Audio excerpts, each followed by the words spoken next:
हम लोग एक उम्मीद लगाए हुए बैठे हुए हैं कि हमारा जो आधा अधूरा पुल है उस आधे अधूरे पुल को आप लोग पूरा कीजिए ताकि हमारी छोटी बड़ी समस्याओं को हम लोग यहाँ से निर्गत कर सकें। नीयत को हम नदी के इस पार से उस पार लेके गए हैं और किस हालात में और कैसी मजबूरियां हम पे हैं, जो ले जाने में कितनी दिक्कतें हुई। और ये अगर पुल अगर यहाँ पे सामने पुल नहीं है, दूरा घाटी वाला अगर पुल बन जाता तो उससे हमें कोई दिक्कत नहीं होती। कि दल्ले गांव आज़ादी के 78 साल बाद भी गुलामी की जंजीरों से जकड़ा हुआ है।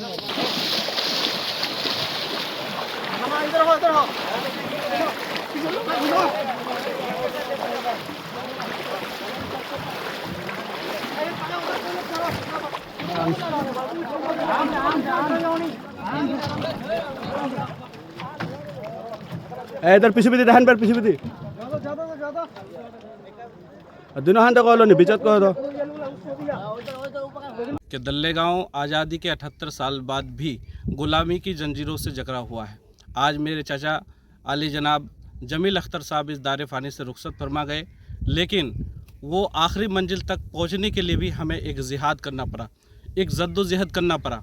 पैदल नाव के सहारे, और लोग जो है ना ये तपती गर्म बालू में चल नहीं पा रहे थे।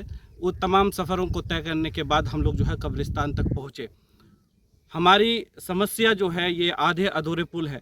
सरकार जिस तरीके से एक तरफ डिजिटल इंडिया की बात कर रहे हैं, एक तरफ स्मार्ट सिटी की बात कर रहे हैं, वहीं नेपाल सरहद से सटा हमारा गांव दल्ले गांव आज भी मूलभूत सुविधाओं से वंचित है। हमारा मुख्य कारण है मेशी नदी, जिसके कारण सैकड़ों लोग जो है यहाँ पे अपना दम तोड़ देते हैं, और दम तोड़ने के बाद जो है अपने मंजिल तक जाने के लिए भी उनको जिहाद करना पड़ता है। तो सरकार से मेरी मुहद्दबाना गुजारिश है कि सरकार जो है हमारी बातों को संज्ञान में ले।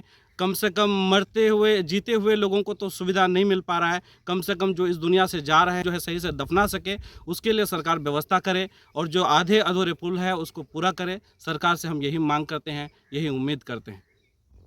चचा का कल इंतकाल हो चुका था, तो ये नदी के वजह से हम लोग कल मिट्टी नहीं दे पाए। आप बखूबी ये सब जानते हैं कि हम लोग कहीं पे और अगर कोई मैयत हो जाती है तो उस मैयत को वो लोग 2 घंटा 3 घंटा में रेडी करके बगल के कब्रिस्तान में उसको दफनाया जाता है। तो वो लोग जल्दी में वो काम निपटा करके बगल के कब्रिस्तान में दफना देते हैं। लेकिन हम लोग नदी के वजह से, ख़ास तौर पर कि नदी की वजह से इस पार से उस पार जाने में इतनी दिक्कत है, परेशानियों का सामना करना पड़ रहा है। बीच में नदी है, नदी में अभी फ़िलहाल पानी कम है, तो बरसात की वजह ये बरसात भी नहीं हुई है, बीच में नदी बढ़ गया था, जो उसके कारण से अभी हम लोग का चचरी पुल था वो भी खुल गया है, और अभी फ़िलहाल नाव का सहारा लेना पड़ता है। तो हम लोग को इतनी दिक्कत है, यहाँ पे परेशानी हो रही है।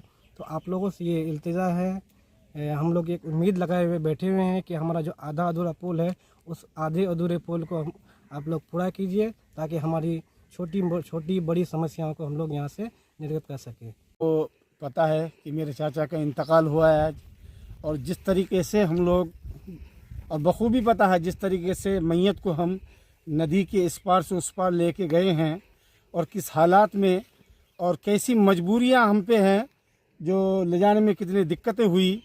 और ये अगर पुल अगर यहाँ पे सामने पुल नहीं है, दूरा घाटी वाला अगर पुल बन जाता तो उससे हमें कोई दिक्कत नहीं होती। इधर से घूम के ही जाना पड़ता, एक गाड़ी आ जाती घर तक के लिए तो गाड़ी में ले जा सकते थे हम।